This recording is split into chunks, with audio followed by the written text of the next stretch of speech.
क्या आप भी अक्सर ऋषि, मुनि, योगी, साधु, संत और सन्यासी जैसे नामों को एक ही मान लेते हैं? आइए इन्हें गहराई से समझें।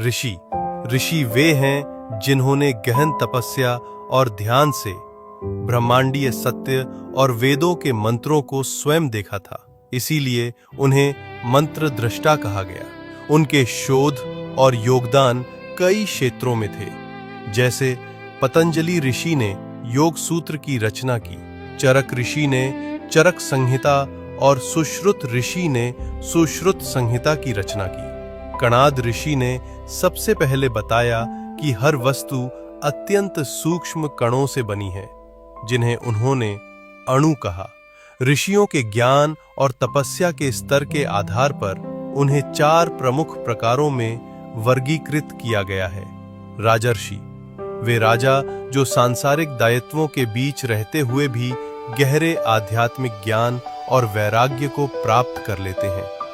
उदाहरण राजा जनक। महर्षि वे ऋषि जिन्होंने असाधारण तपस्या और ध्यान से गहन ज्ञान और आध्यात्मिक सिद्धि प्राप्त की। उदाहरण महर्षि व्यास और महर्षि विश्वामित्र। ब्रह्मर्षि यह ऋषित्व का सर्वोच्च स्तर है, जो ब्रह्म का प्रत्यक्ष साक्षात्कार करने पर प्राप्त होता है। देवर्षि वे ऋषि जो तीनों लोकों में विचरण कर सकते हैं। उदाहरण देवर्षि नारद। मुनि वो है जो मौन और गहन आत्मचिंतन में लीन रहता है। शास्त्रों में कहा गया है, मौनम तपो मुनि, मौन ही मुनि की तपस्या है। योगी वो है जो आत्मा और परमात्मा का संगम करता है। उसका जीवन अनुशासन, साधना और संतुलन से भरा होता है। वो शरीर, प्राण और मन पर नियंत्रण रखता है। साधु वो है जिसने सांसारिक मोह त्याग कर धर्म, भक्ति और सेवा का मार्ग अपनाया हो।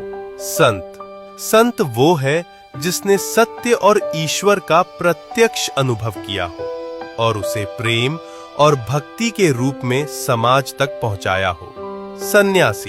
सन्यासी वो है जिसने परिवार, धन और पद सब त्याग दिए हों। वो भिक्षा पर जीवित रहकर तपस्या व साधना में लीन रहते हैं। चाहे मार्ग कोई भी हो, लक्ष्य एक ही है, सत्य का अनुभव और आत्मा का उत्थान।